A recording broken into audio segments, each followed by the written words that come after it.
નમસ્કાર દર્શક મિત્રો, આપ જોઈ રહ્યા છો અરવલ્લી ન્યૂઝ. અરવલ્લીના બાયડમાં વિનાયક ગેસ્ટ હાઉસમાં ચાલતા દેહ વ્યાપારના ધંધાનો પર્દાફાશ થયો છે.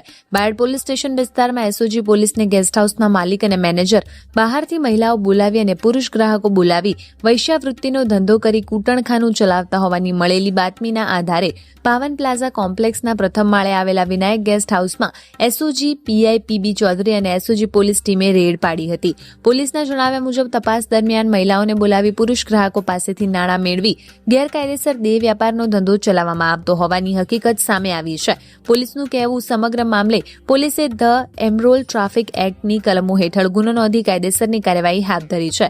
આ કેસમાં પોલીસે 2 આરોપીઓ સામે કાર્યવાહી કરી છે, જેમાં ગેસ્ટ હાઉસનો મેનેજર અને માલિક વિરુદ્ધ બાયડ પોલીસ સ્ટેશને ગુનો દાખલ કરી કાયદેસરની કાર્યવાહી હાથ ધરી છે. એસઓજી પોલીસે 42 વર્ષીય મહીસાગરના કડાણાના જયપાલસિંહ પુવારને ઝડપી પાડવામાં આવ્યો છે, જ્યારે અન્ય એક આરોપી 45 વર્ષીય ડુંગરપુર ભાટોલીના ભવરસિંહ રાવને પકડવાની બાકી છે.